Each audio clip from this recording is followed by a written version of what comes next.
Good morning बच्चों। आज का टॉपिक है डाइलेक्ट्रिक्स। देखिए स्टार्ट करते हैं बच्चों। डाइलेक्ट्रिक क्या होते हैं बेटे? Those insulating materials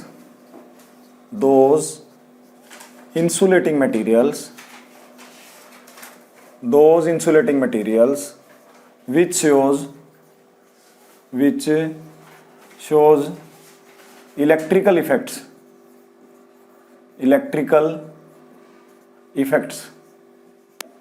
without conduction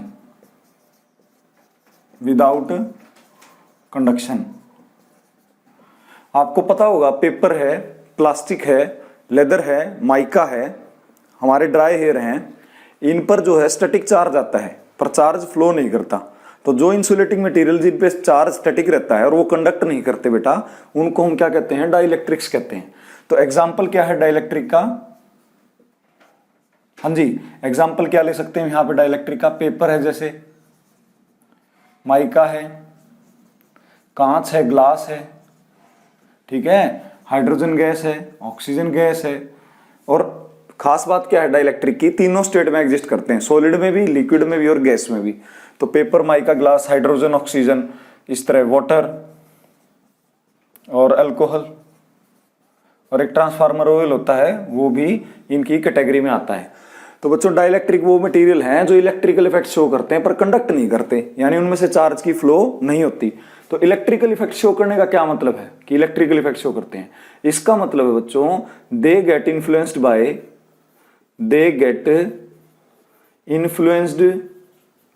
by external electric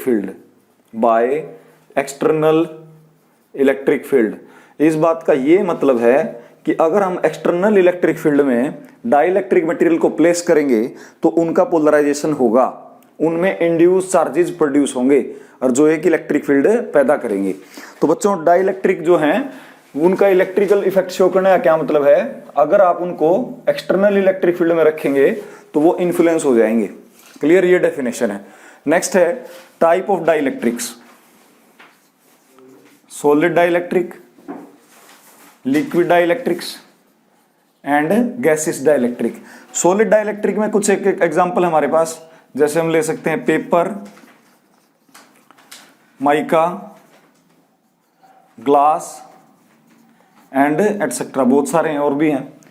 liquid में आप क्या ले सकते हो डाइलेक्ट्रिक में? वाटर ले सकते हो, अल्कोहल ले सकते हो, ट्रांसफार्मर ऑयल ले सकते हो, वो भी एक डाइलेक्ट्रिक होता है। ट्रांसफार्मर होते हैं ना इलेक्ट्रिकल ट्रांसमिशन के लिए, हमारे घरों के आसपास आपने देखे होंगे, उनमें ट्रांसफार्मर में एक ऑयल डलता है, वो भी एक कैसा है? लिक्विड डाइलेक्ट्रिक है। गैसियस डाइलेक्ट्रिक में क्या है? हाइड्रोजन है, ऑक्सीजन है, कार्बन डाइऑक्साइड है, मीथेन है, कार्बन मोनोऑक्साइड है, ये सब गैसियस डाइलेक्ट्रिक है। क्लियर हो गई बात? अब डाइलेक्ट्रिक की डेफिनेशन लिख लो, ये लिख लो कि ये इन्फ्लुएंस होते हैं एक्सटर्नल इलेक्ट्रिक फील्ड में, सॉलिड, लिक्विड, गैस, और तीन तरह के आपने स्टेटमेंट के आधार पे, स्टेट्स के आधार पे तीन तरह के डाइलेक्ट्रिक होते हैं। तो टेक्निकली दो तरह के और डाइलेक्ट्रिक होते हैं बच्चों जो हमने पढ़ने हैं, वो है पोलर डाइलेक्ट्रिक और नॉन पोलर डाइलेक्ट्रिक। अब जो डाइलेक्ट्रिक हैं उनकी दो कैटेगरी बना दी हमने। The categories are polar dielectrics and non polar dielectrics.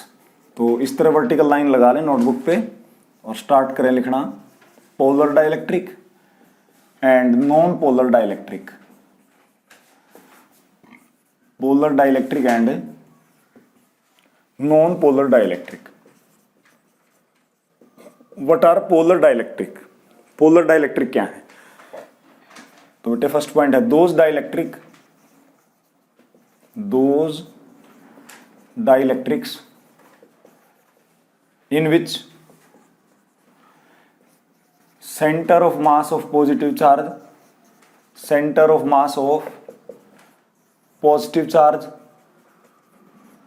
do not coincide with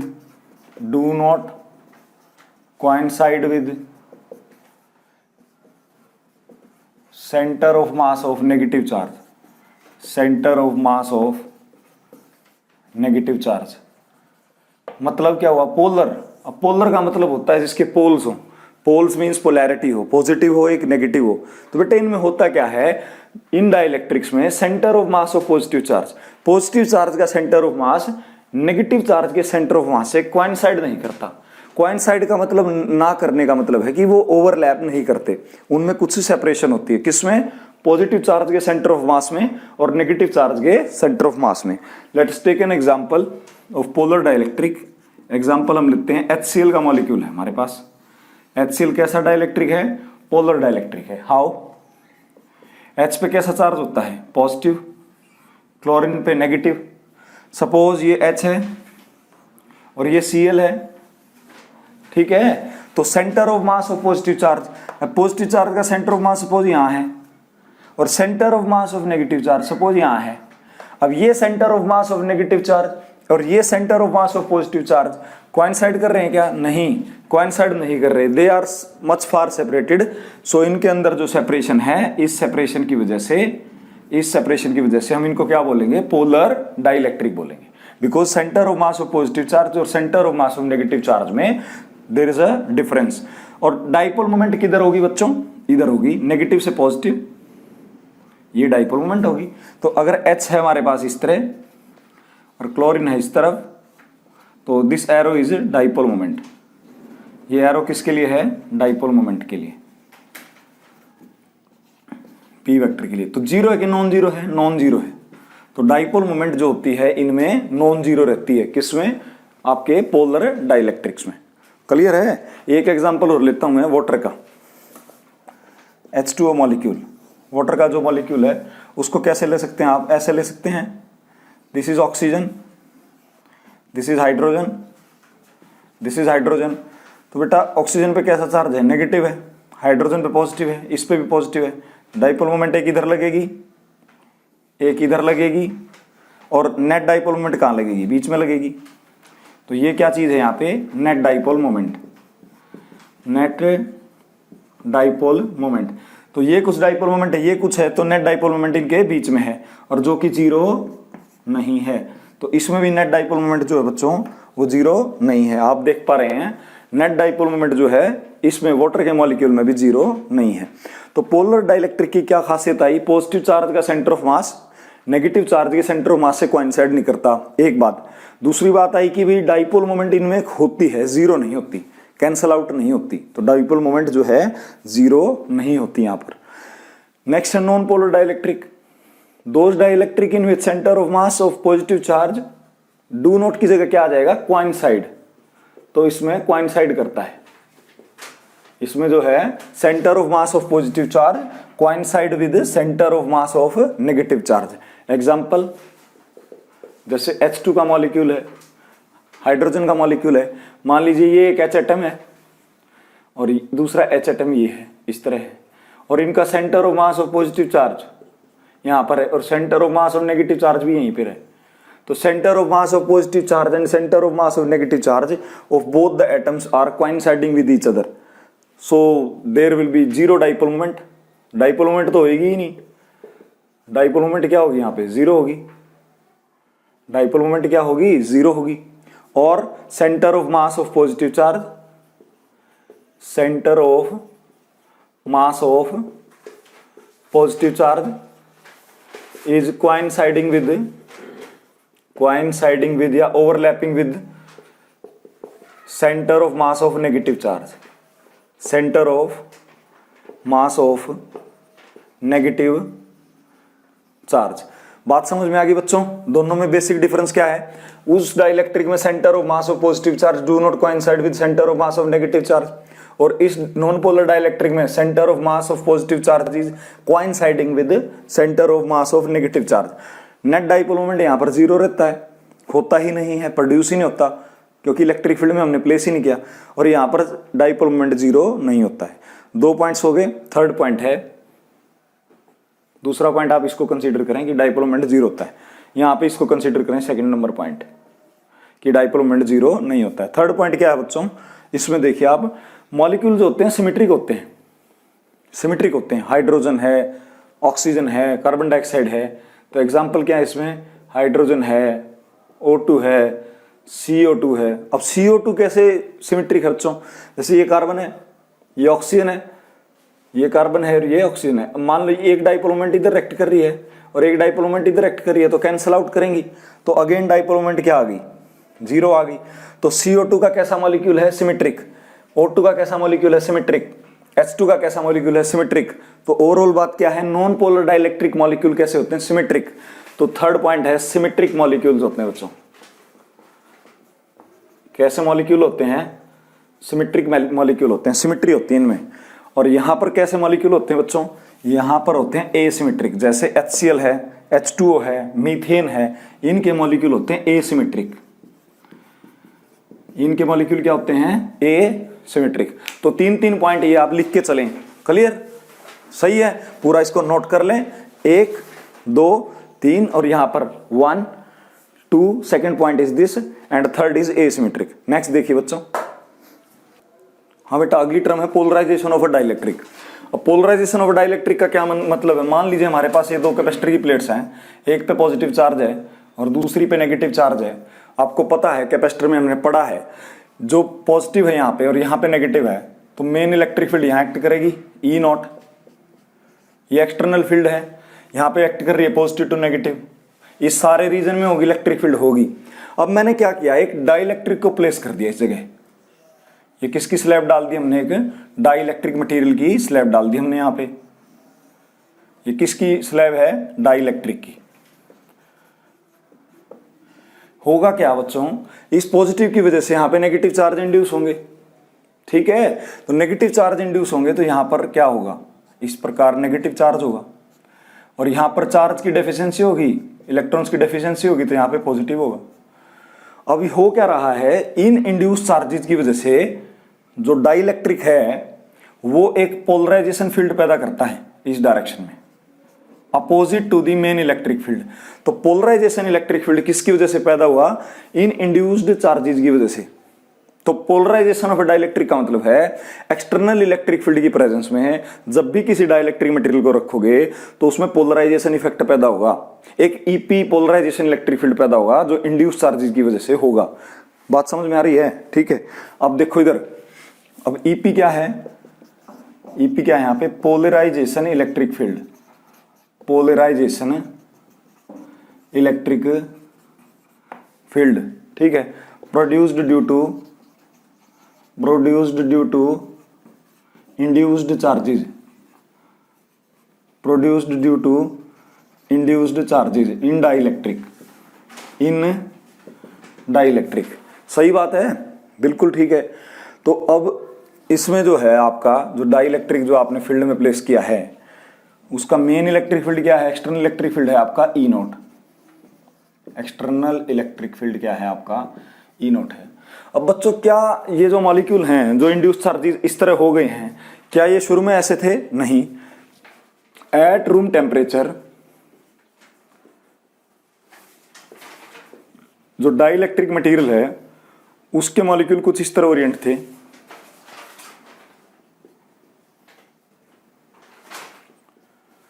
there was some randomness at room temperature, इनके अंदर क्या थी, रैंडमनेस थी। Randomness means no order, no order means no net dipole moment. अब electric field ने क्या किया, जैसे ही हमने इस मटेरियल को जैसे ही इलेक्ट्रिक फील्ड में प्लेस किया, जैसे ही इस मटेरियल को इलेक्ट्रिक फील्ड में प्लेस किया, इलेक्ट्रिक फील्ड में जैसे हमने इसको प्लेस किया बच्चों,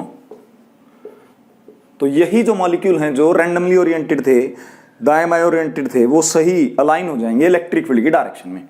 तो इस प्रकार ओरिएंटेशन इनका हो जाएगा मॉलिक्यूल्स का। यही फिनोमिना कि मॉलिक्यूल्स का इलेक्ट्रिक फील्ड की डायरेक्शन में अपने आप को पोलराइज कर लेना, अपने आप को पोलराइज कर लेना और ईपी पैदा करना, पोलराइजेशन इलेक्ट्रिक फील्ड पैदा करना, this phenomena is called as polarisation. तो what is polarisation, it is the phenomena by which electric field is produced due to induced charges in a dielectric material. तो हमने क्या देखा, dielectric material में ये charges move नहीं कर रहे, पर इलेक्ट्रिकल फील्ड की प्रेजेंस में पोलराइजेशन फील्ड पैदा जरूर कर रहे हैं। तो बच्चों ये डाइलेक्ट्रिक मटेरियल है, बाहर कौन सा फील्ड एक्ट कर रहा था, E0, ठीक है। अंदर कौन सा एक्ट कर रहा है, EP। तो अंदर नेट इलेक्ट्रिक फील्ड कितनी बचेगी, E0 माइनस EP।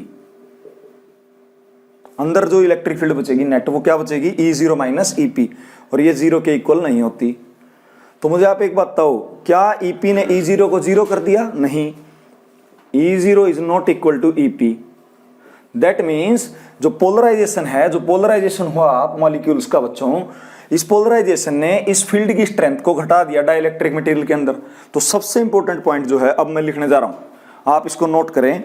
पॉइंट है polarisation reduces the effect of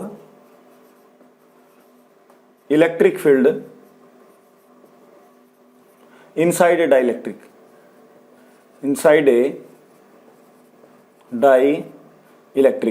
and उसका फार्मूला होगा E0 minus EP is equal to E।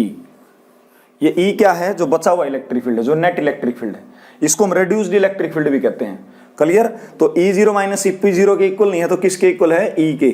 ये E क्या है बच्चों, reduced electric field, reduced electric field. इधर से स्ट्रेंथ लगाई E0 ने, इधर से उसका अपोज किया पोलराइजेशन इलेक्ट्रिक फील्ड ने, दोनों के सब्सट्रैक्शन की वजह से, कैंसिलेशन की वजह से जो बच गया वो बच गया हमारा reduced electric field.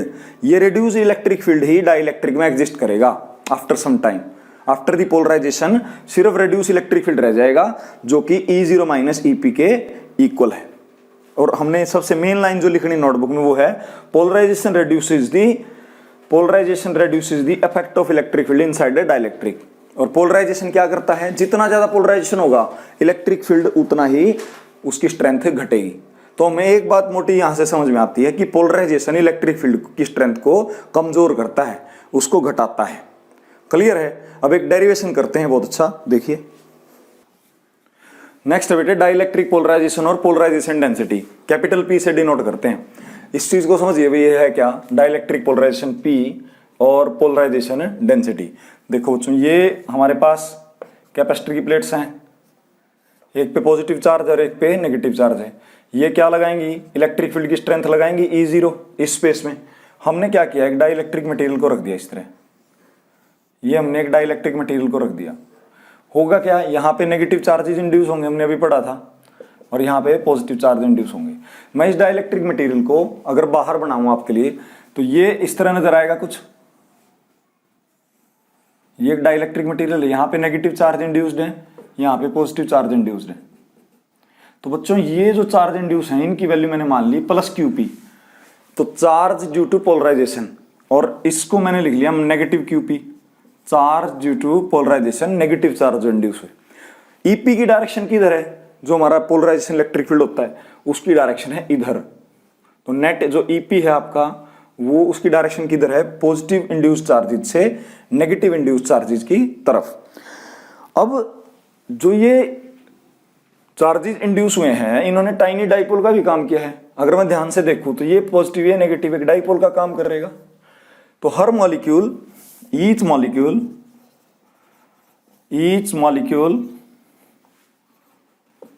Will behave as a tiny dipole, tiny dipole की तरह काम करेगा। किसका molecule, each molecule of dielectric.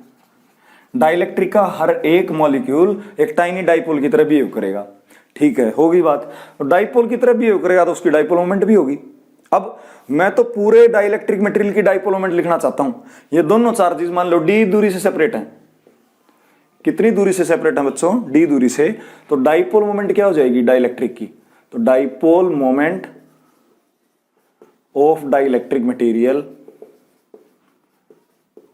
क्या होती है, चार्ज इंटू सेपरेशन। चार्ज कौन सा लेना होता है, आइदर QP ले लो या -QP, मैग्नीट्यूड तो सेम है, चार्ज इंटू सेपरेशन।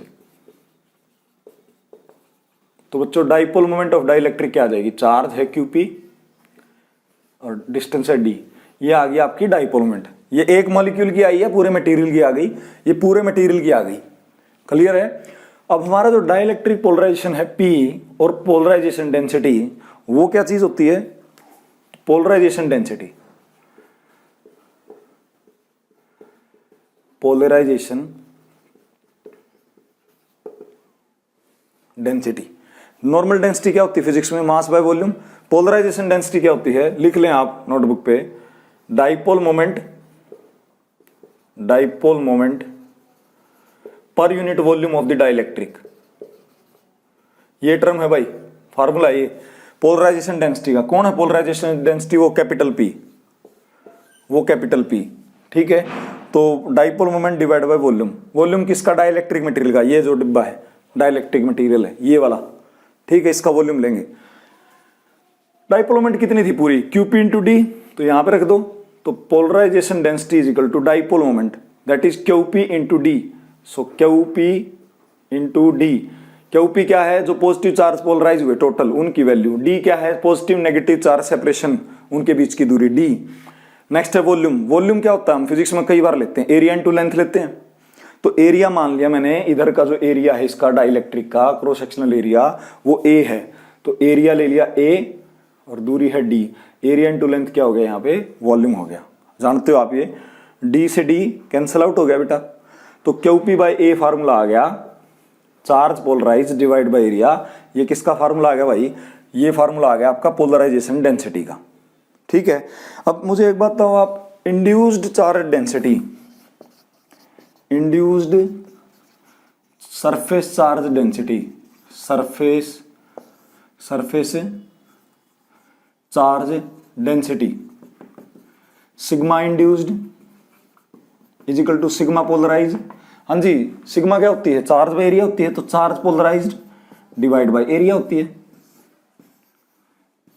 यहां पे होगी जैसे मैं यहां कह सकता हूं कि यहां पे डेंसिटी होगी प्लस सिग्मा पी, यहां पे डेंसिटी होगी माइनस सिग्मा पी।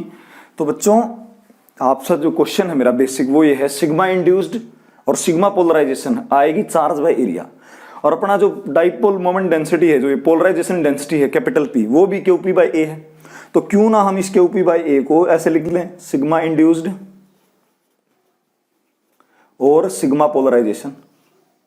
तो उससे क्या होगा, हमारा एक फॉर्मूला बन जाएगा। तो इसको ध्यान रखें, सिग्मा इंड्यूस्ड और sigma polarised always equal to dipole polarisation density. ये पोलराइजेशन डेंसिटी और सिग्मा इंड्यूस्ड इक्वल होते हैं, और दोनों किसके इक्वल होते हैं? QP by A।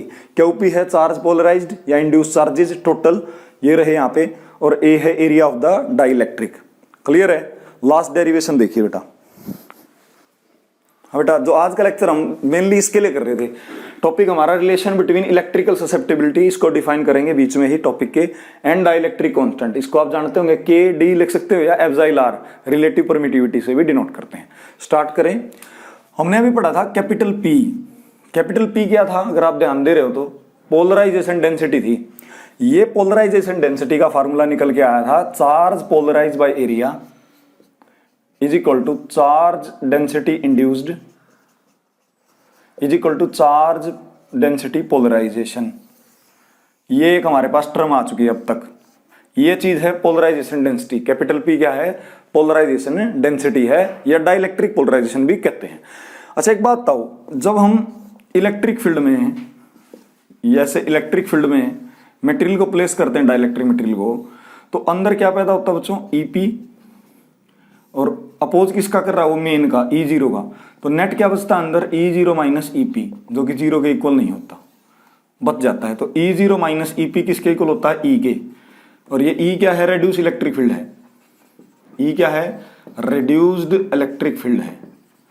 भाई सीधी सी बात है, समझना, जितना बढ़िया पोलराइजेशन होगा, जितनी बढ़िया पोलराइजेशन डेंसिटी होगी, उतना ही रेड्यूस इलेक्ट्रिक फील्ड बढ़ता जाएगा।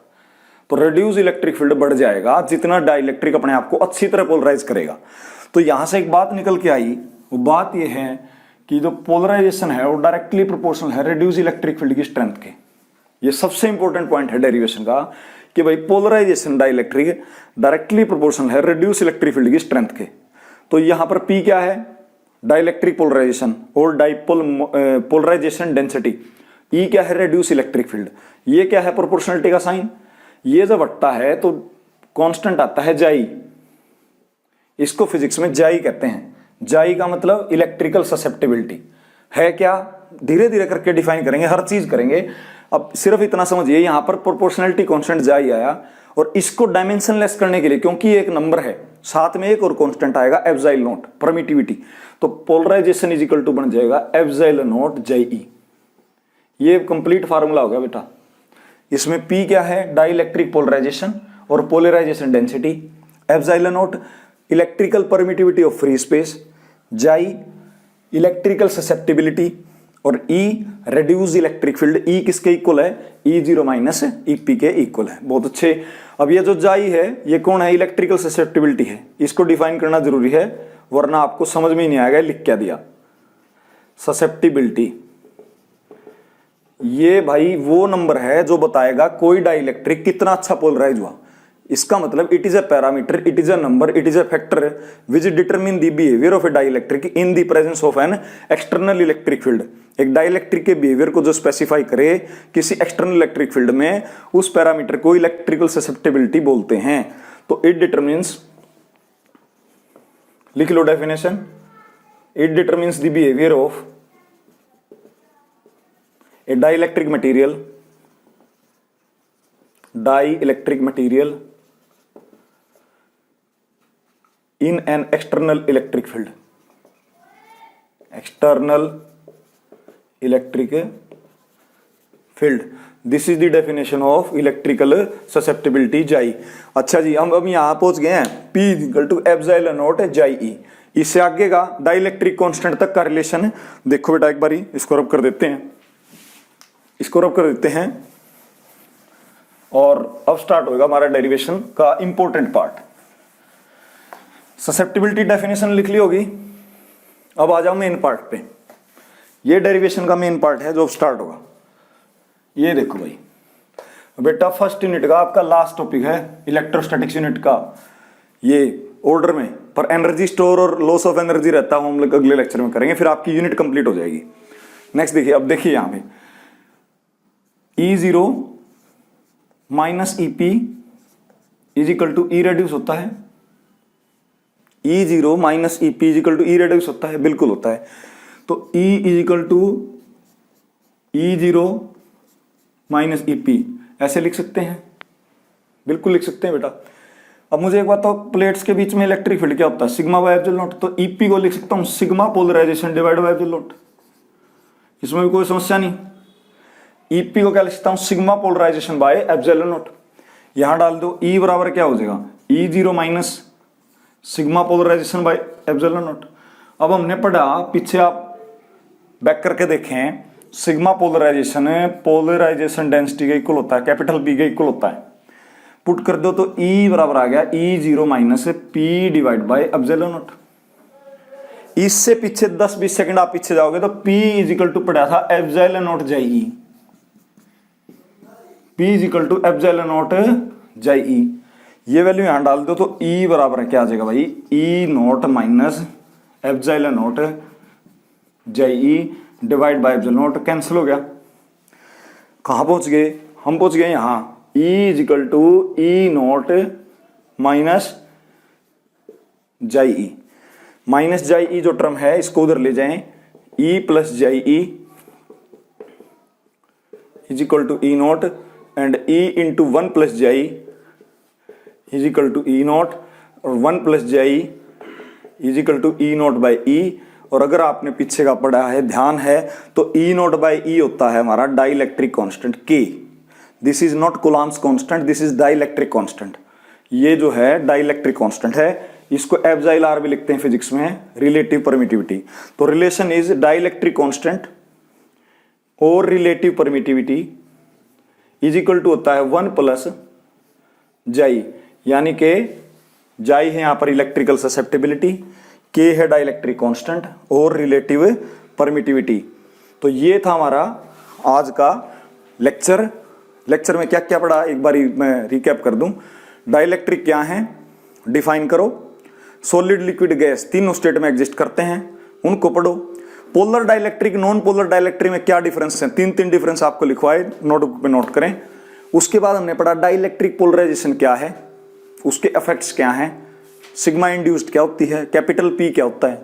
फिर हमने करा relation between electrical susceptibility and dielectric constant, बीच में इसकी डेफिनेशन लिखवाई, उसको भी नोट डाउन करना है। और डेरिवेशन आपका 0 से यहां से स्टार्ट है, यहां से यहां तक का तो आपको आना ही आना चाहिए। बोर्ड में कई बार आ चुका है ये डेरिवेशन, इसको अच्छे से करें, घर पे रहें, स्वस्थ रहें। Thank you very much.